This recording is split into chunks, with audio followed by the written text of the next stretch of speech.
What would you do if your own neighbor, the one who runs your HOA, was secretly stealing your electricity every night, and when you caught them, they turned the entire neighborhood against you? The first time Tobias Green saw his electric bill, he thought there had to be a mistake. The number on the page didn't just creep up. It jumped, soaring almost $200 higher than what he usually paid.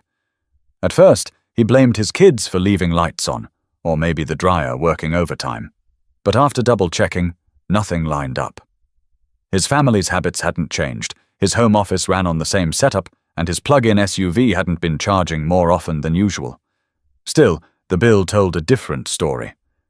That sinking feeling in his stomach wouldn't leave him alone. Tobias, a 41-year-old systems analyst living in a suburb of Charlotte, prided himself on keeping things in order. He had a good eye for patterns. It was literally his job. And something here screamed that someone, or something, was draining him. He started checking the numbers every night like clockwork, jotting them down in a notepad. By the end of the week, the pattern was undeniable. Power was being pulled when he wasn't even awake. One night, Tobias stepped out onto his driveway just after midnight. The air was still, and most of the houses on his street had gone dark hours ago. Yet his charging station's indicator light blinked faintly, like it was in use. He unplugged his own car before bed. So how was it drawing power? He ran his hand across the cable, still faintly warm. Someone had been here. He didn't want to believe it at first.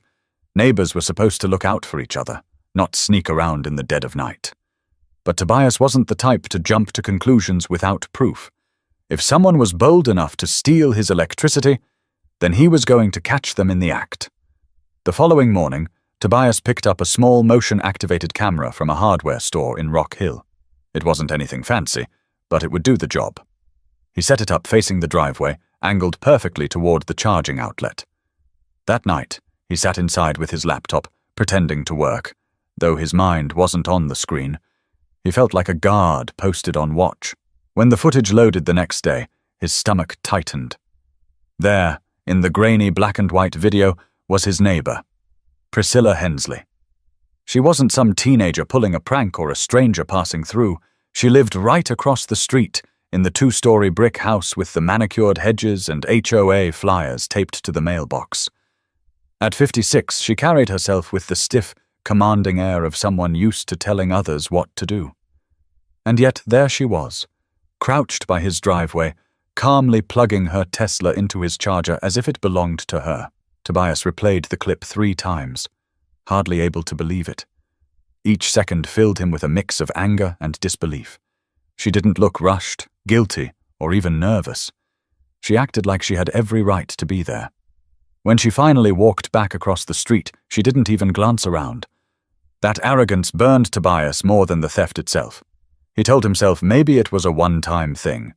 But the camera didn't lie. Night after night, there she was again. Same routine, same entitled stride, draining his power while her own driveway sat empty. Tobias could almost feel the money leaving his bank account as he watched her car sit there for hours. Sleep didn't come easy after that. He tossed and turned, picturing her smug face every time he opened his mailbox and saw another bill. His wife, Marlene, suggested they talk to her politely, maybe bring it up in a calm way. But Tobias knew Priscilla. Everyone in the neighborhood did. She wasn't just a neighbor. She was the HOA treasurer, the one who handed out warnings for grass that grew half an inch too tall or trash bins that stayed on the curb too long. Confronting her meant opening a door he wasn't sure he could close. Yet the thought of doing nothing gnawed at him. Tobias wasn't a man who liked conflict, but he also wasn't going to be walked over. Every time he pulled into his driveway, he felt eyes on him from across the street, as if she was daring him to say something. He told himself he'd wait until the next bill came. If it spiked again, he'd have no choice but to confront her. But even as he tried to convince himself to wait, he knew the truth. The line had already been crossed. But Tobias had no idea just how ugly things were about to get once he decided to confront her face to face. Tobias didn't waste time. The following week, he kept the motion camera running every night, stacking up clips that left no doubt. This wasn't a misunderstanding, and it wasn't an accident. Priscilla Hensley had turned his charging station into her personal power source. Sometimes she came over just before midnight, other times closer to 2 in the morning. She always wore the same expression, calm and deliberate, like plugging her Tesla into his outlet was the most natural thing in the world. The more Tobias watched, the angrier he got. He remembered all the times she had written notes on neighbors' doors, nitpicking about lawn decorations or holiday lights. She was relentless about rules when it suited her, yet here she was, stealing power like it was free candy. By Friday, Tobias couldn't hold it in anymore. He printed still shots from the video, slid them into a folder, and walked across the street. His hands felt clammy as he rang her doorbell.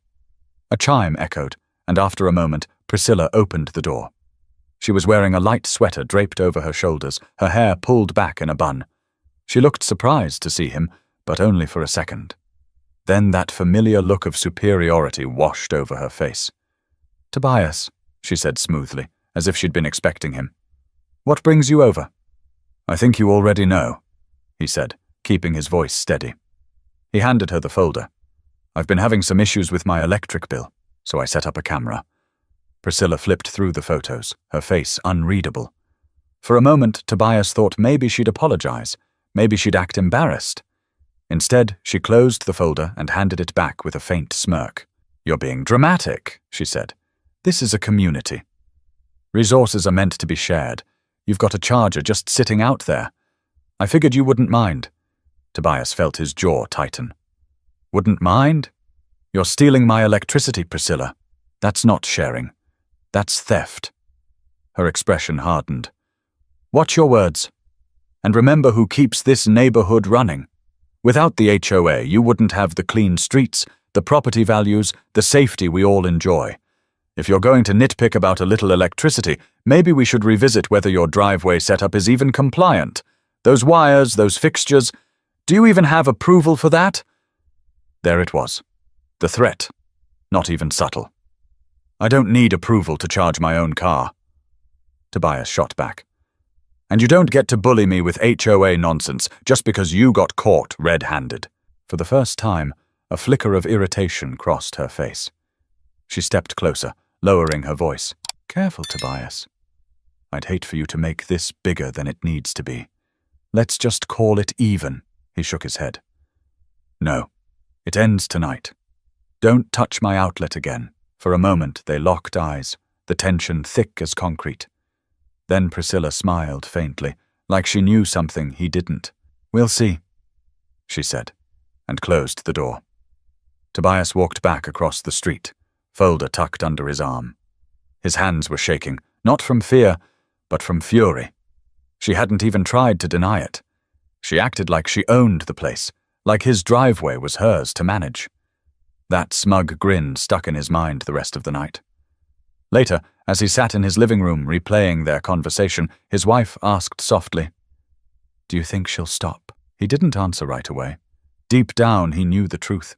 Someone like Priscilla didn't back down because they got caught. If anything, she'd double down, convinced she could outmaneuver him. And that thought gnawed at him more than the bills ever could. Sure enough, the next morning, Tobias checked the camera footage. There she was again, crouching by the charger at 1:30 in the morning. He slammed his fist on the table, waking his teenage son upstairs. She wasn't just stealing. She was daring him to do something about it. Tobias paced the living room for an hour, his mind running in circles. He could go to the police, but what would he say? His neighbor plugged into his outlet. Would they even take that seriously? He could take it to the HOA board, but she was the treasurer. That meant she had allies, leverage, and influence. He pictured her laughing about it at the next meeting, spinning the story to make him look paranoid.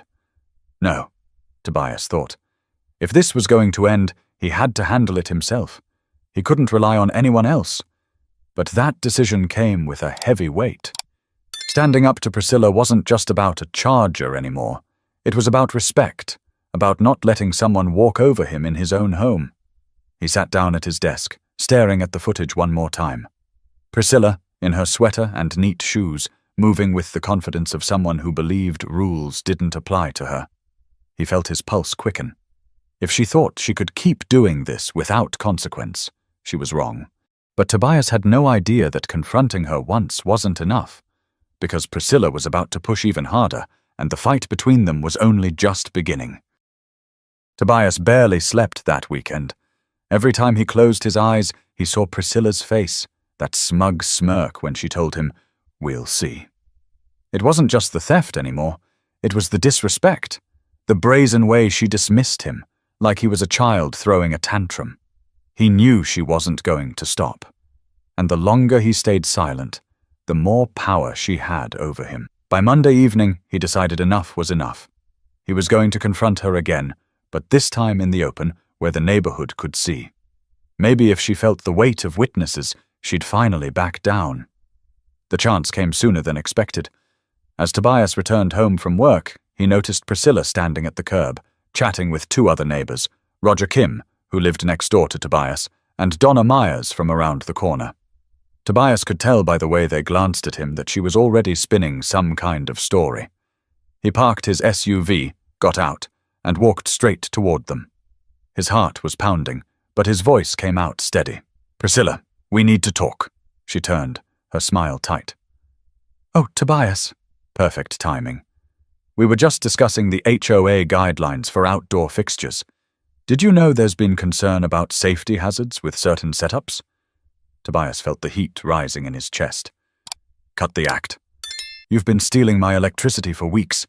I have you on camera, night after night, plugging your car into my outlet. Don't stand here and pretend like it's about safety." Roger shifted uncomfortably, while Donna's eyes widened. Priscilla, on the other hand, didn't flinch. She crossed her arms and tilted her head. "Stealing. That's a harsh word.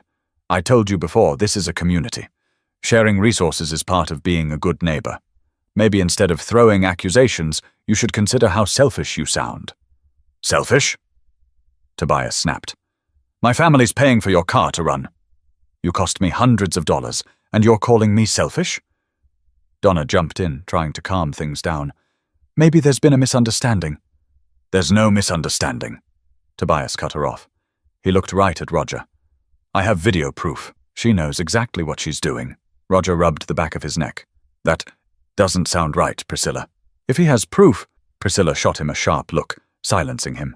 Then she leaned closer to Tobias, her voice low enough that only he could hear. "You really want to go to war with me? Think about that carefully. I know every bylaw, every technicality. You've got a makeshift setup on your driveway. One complaint, and I can bury you in violations. Your wife will hate it. Your kids will feel the tension. You want that?" Tobias stared at her, his fists clenched. He wanted to shout, to drag her in front of the whole neighborhood and show them the footage. But he could see the calculation in her eyes. She wasn't bluffing. She thrived on these fights, on bending rules to her advantage. Still, he refused to back down. "Do what you want. But if you plug into my outlet again, I'll take this straight to the police, and I'll hand them every clip I've got." Her expression shifted, just slightly, before she plastered on a smile and raised her voice for the others to hear. "Well, isn't this dramatic?" "Tobias seems convinced I'm sneaking around his property. Let's hope he doesn't waste anyone's time with silly accusations." With that, she turned on her heel and walked back toward her house, leaving Roger and Donna standing awkwardly in the street. Tobias exhaled hard, his hands still trembling. Roger gave him a sympathetic look. "She's tough to deal with. But if you've got proof, maybe you should really file a report. People are tired of her antics." Donna nodded, lowering her voice. "She's been like this for years. Always threatening fines, always acting superior. If you're the one to finally stand up to her, don't back down." Tobias thanked them. But the moment he walked inside his house, the weight returned. Confronting her publicly hadn't solved anything. If anything, it made things worse. She knew now that he was serious, and she wasn't the type to retreat quietly. Later that night, his wife found him staring at the latest electric bill. "You can't let her keep doing this," Marlene said. "But you also can't let her drag you into some endless fight. You have to be smart." He rubbed his temples. "She's daring me, March. She thinks I won't push back because she's the HOA treasurer. But if I don't, she's just going to keep walking all over us." His wife placed a hand on his shoulder. "Then don't let her. But be careful. People like her don't stop until they're forced to." Tobias nodded slowly. He knew she was right. He couldn't keep trading words with Priscilla. The time for talking was over. But what Tobias didn't realize was that Priscilla had no intention of stopping, and her arrogance was about to push him to a breaking point. The days that followed felt heavier than usual for Tobias. Every time he backed his SUV into the driveway, he could feel Priscilla's eyes from across the street, staring from behind her lace curtains. She didn't hide it. In fact, she wanted him to know she was watching. It was a silent taunt, a way of saying, "I'm not done with you." By Wednesday night, his fears were confirmed. At 1:30 in the morning, his camera caught her again. Priscilla, wrapped in her sweater, creeping across the street to his driveway. She glanced around briefly, then crouched and plugged her Tesla into his outlet like nothing had ever happened between them. The sheer nerve of it sent Tobias pacing his living room in circles. When he told his wife the next morning, Marlene shook her head in disbelief. "She's not even trying to stop? After you confronted her in front of the neighbors?" "She doesn't think I'll do anything," Tobias said, his voice tight. "She thinks she's untouchable because of her HOA position. It wasn't just about the bills anymore, it was about dignity. Each time she drained his power, it felt like she was reaching into his pocket, daring him to slap her hand away. The longer he stayed passive, the smaller he felt in his own home." That Friday, Tobias returned home to find an official-looking envelope tucked under his doormat. His stomach dropped as he unfolded it. It was a notice from the HOA, signed by Priscilla herself, citing him for unauthorized exterior equipment and giving him 30 days to remove his charger or face fines. The letter boiled his blood. She had twisted the confrontation into ammunition, using her position to punish him for standing up to her. The hypocrisy was staggering. She had no issue leeching off his charger, but now it was suddenly unauthorized. That evening, Tobias stormed across the street, letter in hand. He pounded on her door until she opened, feigning surprise. "Why am I getting notices from the HOA about my charger?" he demanded.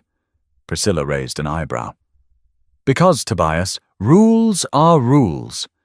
If you didn't submit proper approval forms, then technically your setup violates community standards. I can't make exceptions." "You've been using it every night!"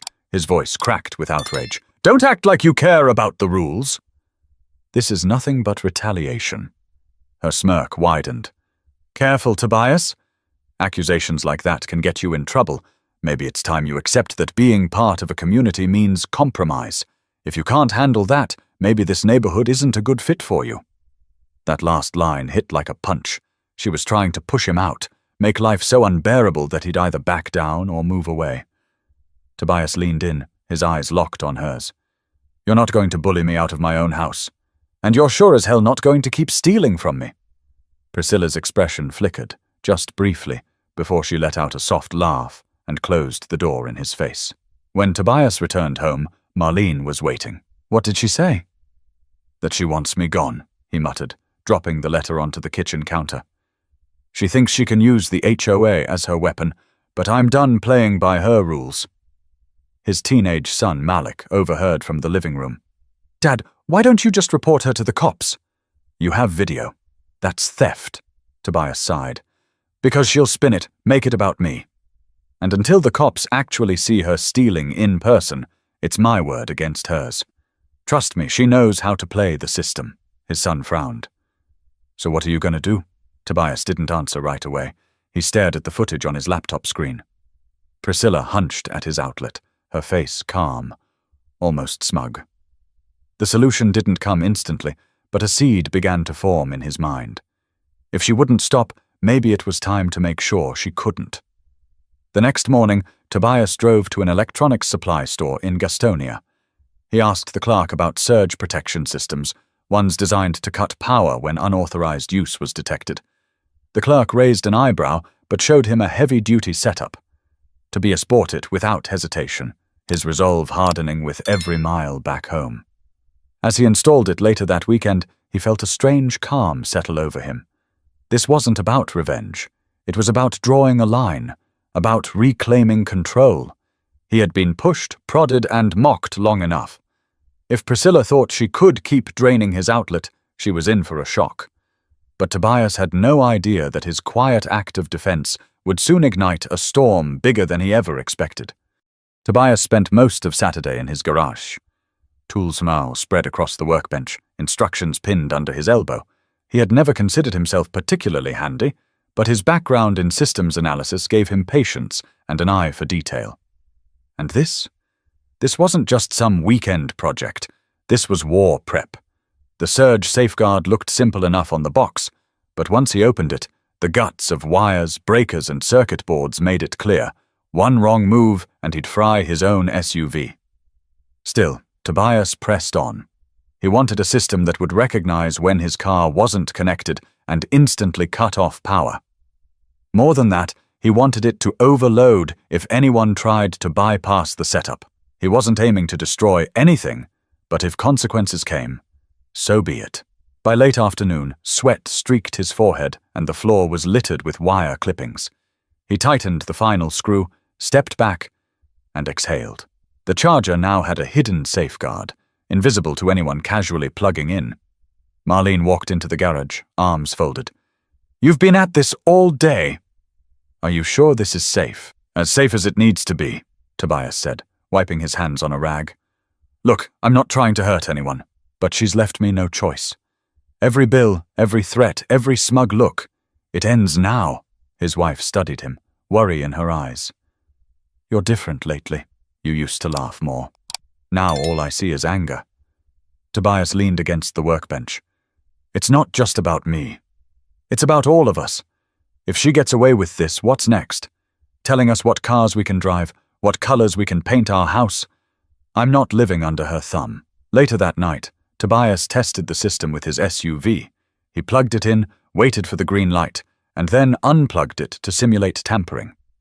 The moment he did, the safeguard tripped, cutting the circuit with a sharp click. Success. For the first time in weeks, he felt a flicker of control. But his satisfaction was short-lived, because control, he knew, only mattered if Priscilla tried again. That chance came sooner than he thought. Sunday evening, Tobias sat in his living room with the camera feed open on his laptop.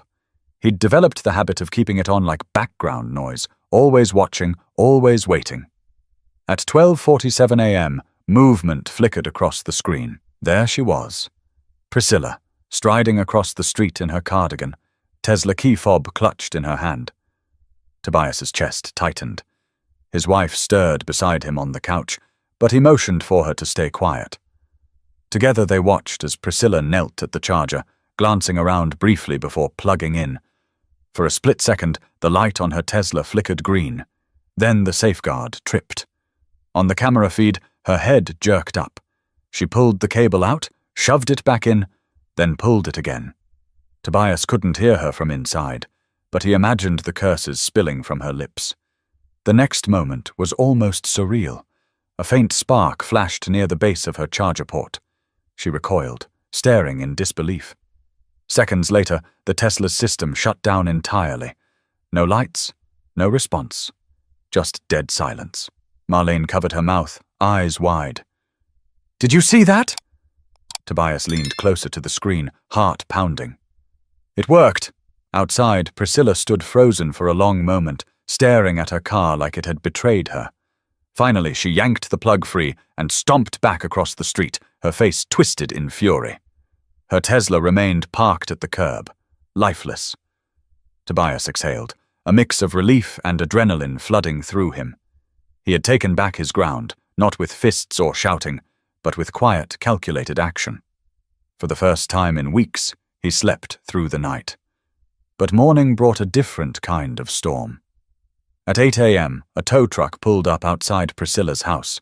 Tobias stood at his window as two men in uniforms hooked chains to her Tesla.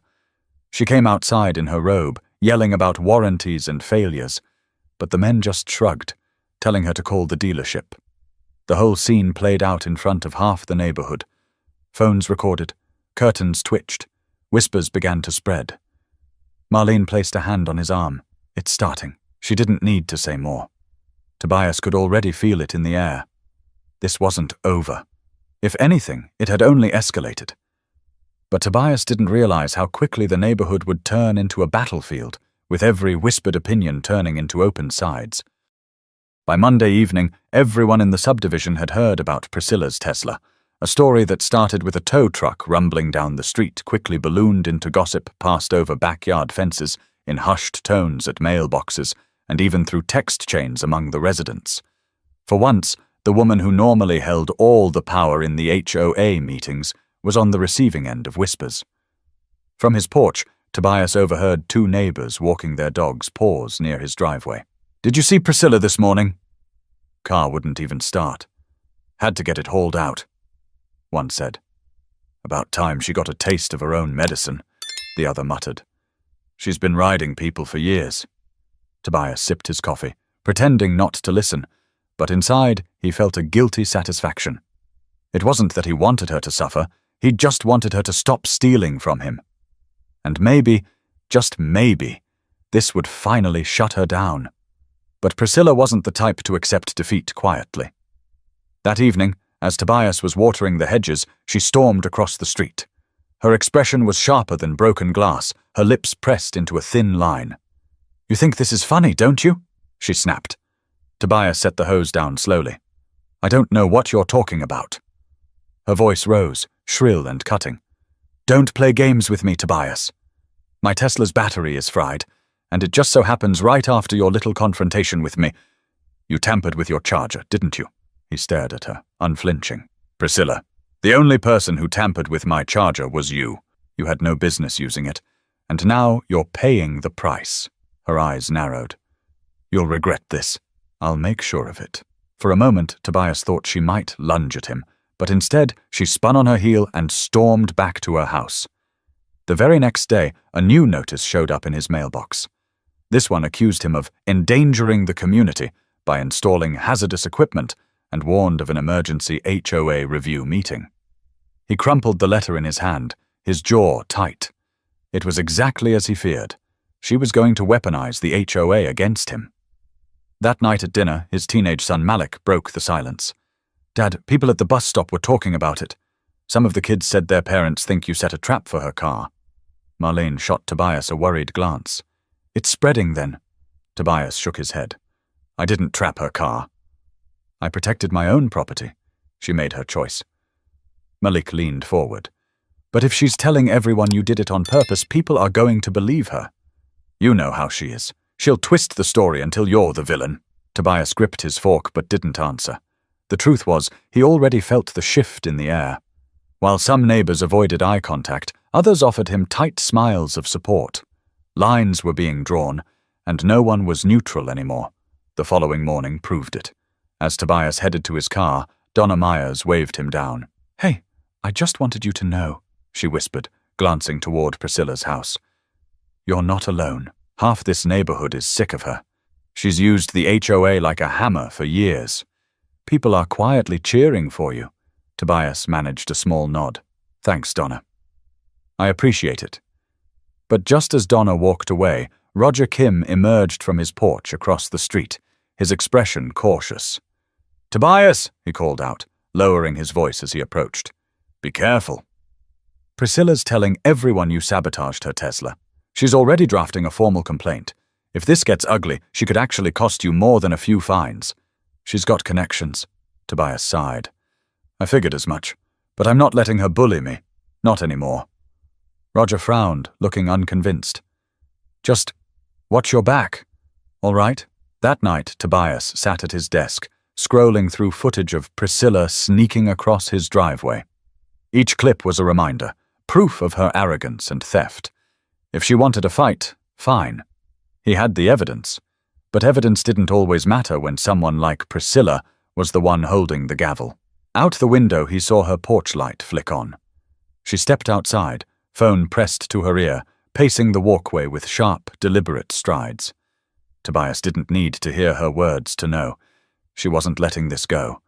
But while Tobias braced himself for an HOA battle, he didn't realize the bigger storm was the neighborhood itself, where loyalties were shifting fast, and his fight with Priscilla was about to pull everyone else in. By midweek, the neighborhood had split clean down the middle. On one side were the quiet supporters, folks who had their own stories of Priscilla's harassment, Neighbors who had been fined for garden flags, basketball hoops, or kids' bikes left on the sidewalk. They whispered encouragement to Tobias at the mailbox, gave subtle nods when passing his driveway, and some even left anonymous notes in his mailbox saying things like, "Finally, someone stood up to her." On the other side were the loyalists, the ones who thrived under Priscilla's strict order or feared being her next target. They muttered as Tobias walked by, crossed the street to avoid him, and clucked their tongues at the sight of his charger. To them, Priscilla wasn't just a neighbor. She was the self-appointed guardian of their property values. Tobias could feel the tension every time he stepped outside. Conversations stopped when he approached, curtains shifted in upstairs windows, and even kids seemed hesitant to ride their bikes past his driveway. What had started as one woman's arrogance was now a neighborhood drama, pulling everyone into its orbit. The fire really spread during the HOA's emergency review meeting, held in the community center off Providence Road. The parking lot was jammed, and the air inside buzzed with heated chatter. Tobias sat near the front, folder of video footage at his feet, while Priscilla stood at the podium in a sharp blazer, her voice ringing through the microphone. "This community has always valued order, safety, and respect for our guidelines," she declared. But recently that respect has been undermined. A resident has installed unapproved equipment that has endangered not just property, but lives.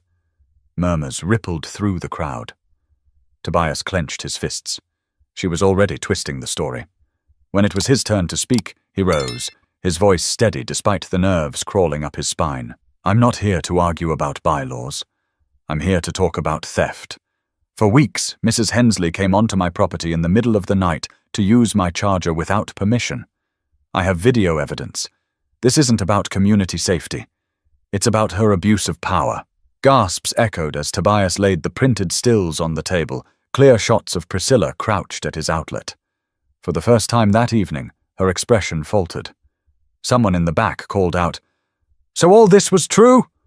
Another voice shouted, "She's been fining people for years while breaking the rules herself." Priscilla banged her hand on the podium. "That footage proves nothing. Maybe I was checking for a hazard. Maybe I was—" "Plugging your Tesla in at 1 in the morning?" Tobias interrupted. "You weren't inspecting anything. You were stealing. And when I confronted you, you threatened me with bogus violations. This isn't leadership. It's bullying." The room erupted. Some residents clapped, others jeered, and a handful muttered angrily about Tobias setting a trap. The board members exchanged uneasy glances. The division was clear. This wasn't a simple HOA dispute anymore. It was a full-blown standoff. After the meeting adjourned in chaos, Tobias stepped outside into the humid night air. Several neighbors gathered around him, offering quiet words of support. "About time someone held her accountable. She's been riding us all for too long." But as he walked to his car, others glared openly. One man muttered, "You cost her thousands of dollars." "Don't act like you're some hero." Marlene placed a hand on Tobias's arm as they slid into their SUV. "You knew this was going to happen. She's not going to back down, and now the whole neighborhood is split." Tobias started the engine, staring at the dashboard. "I don't care if she backs down. I care that people finally see her for who she is." Still, as they drove home, he couldn't shake the knot in his stomach. Exposing Priscilla had felt like a victory in the moment, but the reality was more complicated. He had cracked her armor, yes, but in doing so he had drawn a target on his back.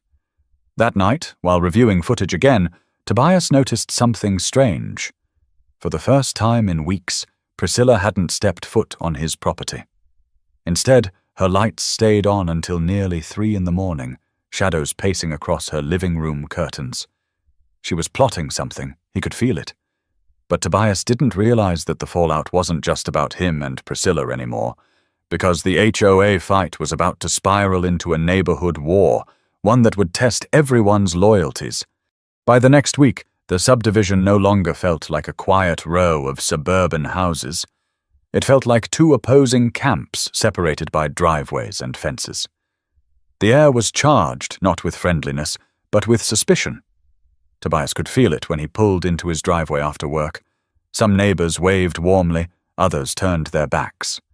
And at the center of it all was Priscilla Hensley, who seemed more determined than ever to wield her position like a weapon. On Tuesday morning, Tobias found 3 new HOA notices taped to his mailbox.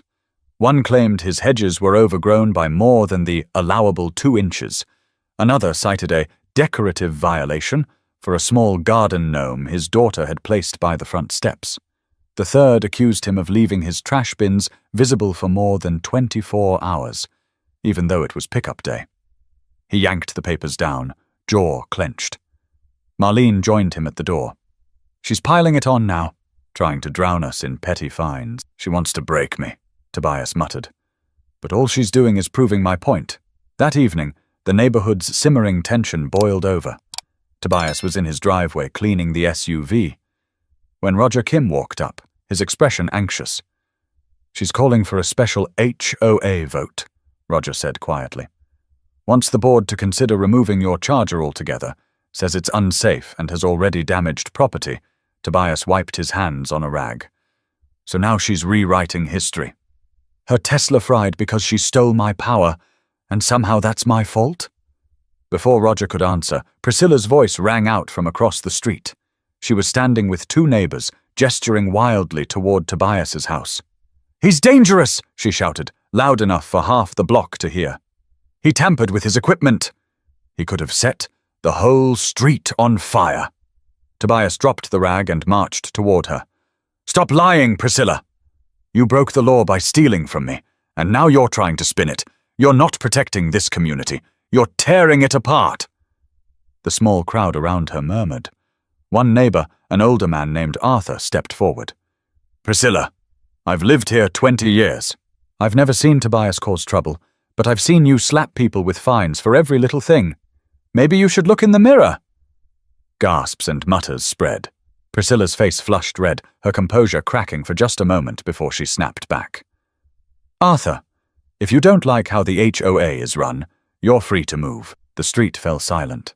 For years, no one had dared challenge her so openly. Now the dam was starting to crack. Later that night, Tobias's phone buzzed with messages from neighbors. Some offered support, some warned him to tread carefully, and a few outright threatened to take action if their property values were put at risk by his feud. Tobias sat at the kitchen table, reading them out loud while Marlene paced. "This is exactly what she wants," Marlene said. "Divide everyone. Make it look like you're the problem, not her." "I'm not going to let her win," Tobias said firmly. "She's used fear for too long. If this neighborhood has to split in 2 for the truth to come out, so be it." The following weekend, the HOA held another meeting. The community center was packed, voices raised before the session even started. Priscilla stood at the front again, pointing to a stack of printed complaints. "This resident," she said, practically spitting the words, "has created a hostile environment. He has endangered community property and refuses to comply with regulations. For the good of our neighborhood, we must consider stronger action." Tobias rose to his feet, holding up his own folder. "And here's the proof of who really created the hostile environment." He handed out stills of Priscilla plugging into his charger, each time-stamped, each undeniable. "She stole from me, retaliated when I confronted her, and now she's weaponizing the HOA to silence me." The room broke into chaos. Some shouted for her resignation, others demanded Tobias be fined. A shouting match erupted between 2 residents in the back row until a board member banged a gavel to restore order.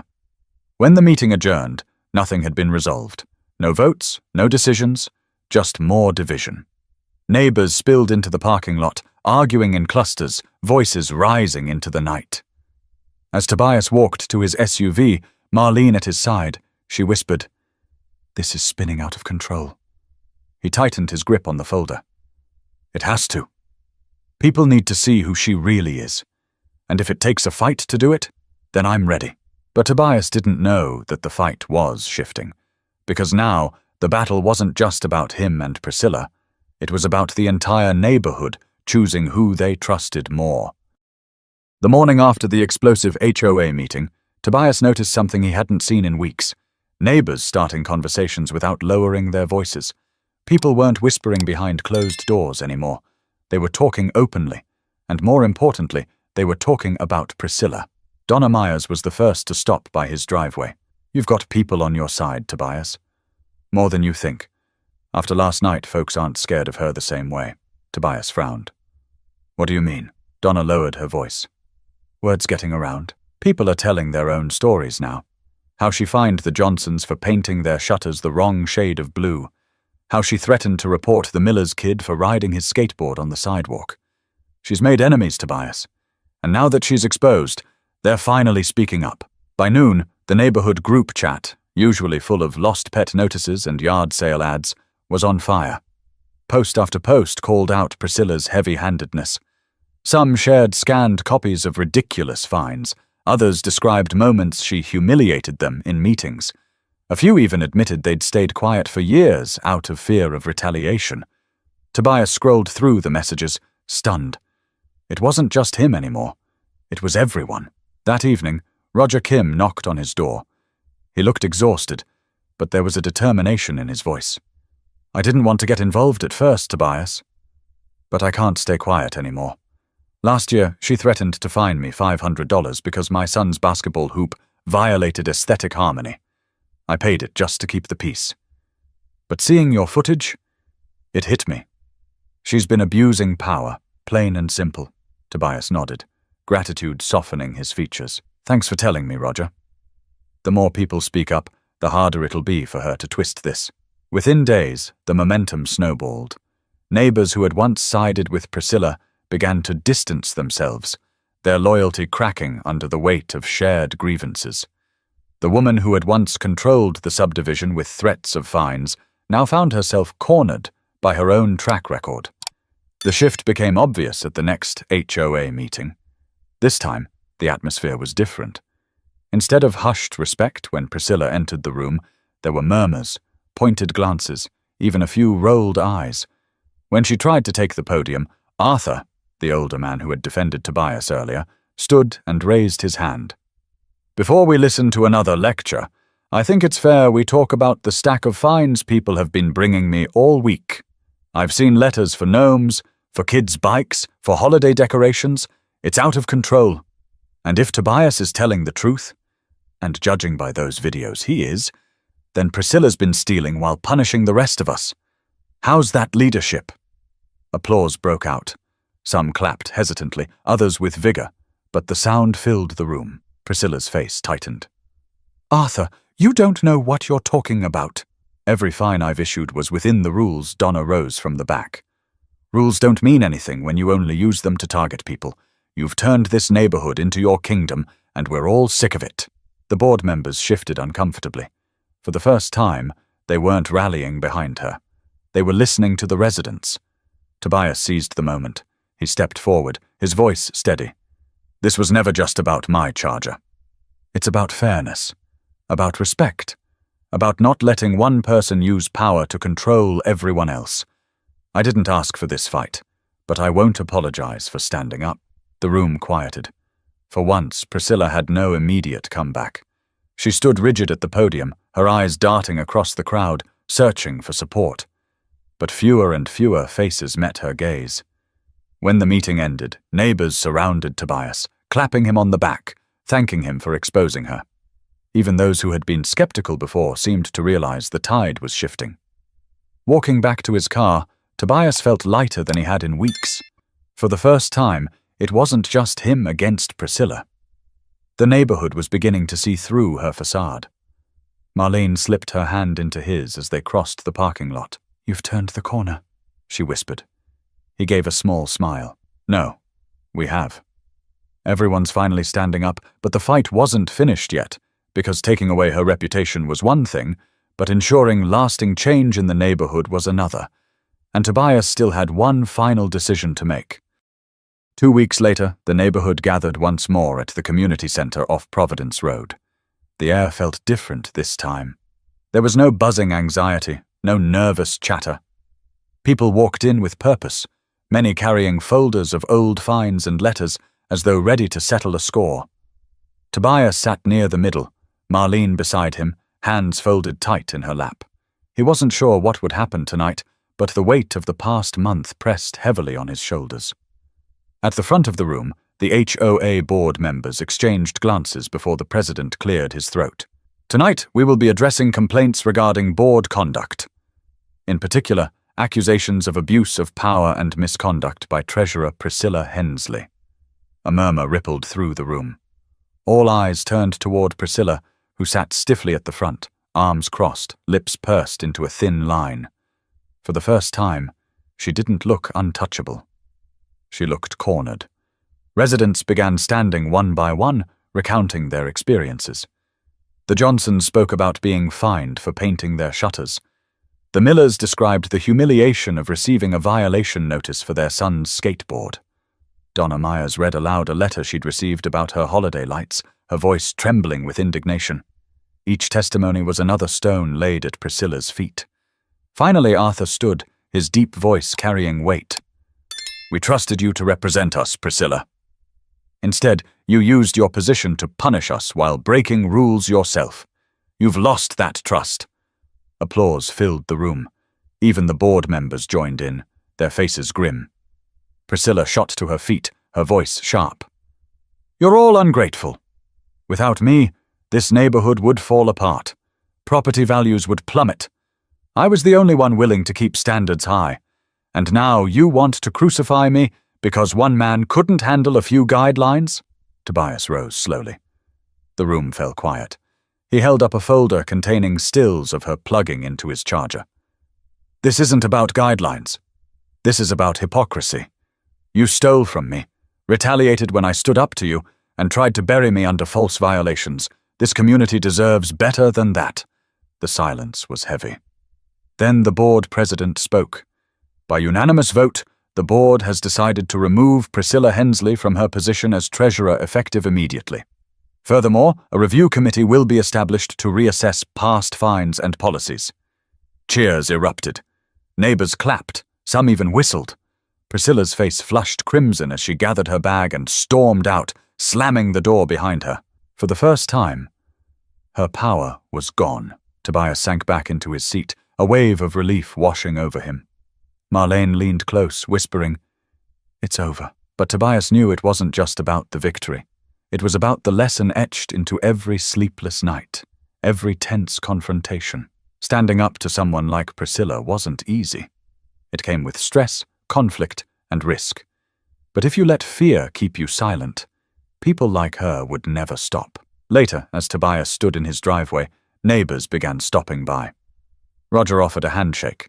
Donna brought over a plate of cookies. Even Arthur, usually reserved, clapped him on the shoulder. "You did right by all of us," he said simply. Tobias smiled faintly. "I didn't do it alone. Everyone had to speak up. That's the only way change happens." That night, as he plugged his SUV into the charger, Tobias stared at the green light, blinking steadily. For the first time, it felt like more than a car charging. It felt like a symbol, proof that boundaries mattered, and that no one, no matter how powerful they thought they were, had the right to trample over someone else. The neighborhood wasn't perfect now, and it never would be. But it was freer, lighter, and Tobias knew one thing for sure: silence would never protect anyone. The lesson was simple, but hard-earned. When someone tries to take advantage of you, standing up isn't just about yourself. It's about everyone who comes after you. And as for Priscilla, she might still glare from across the street, but her grip was broken. The community no longer feared her. And that was worth every sleepless night. If you found this story gripping, make sure to subscribe for more. These aren't just neighborhood dramas. They're lessons in standing up for what's right, no matter the cost.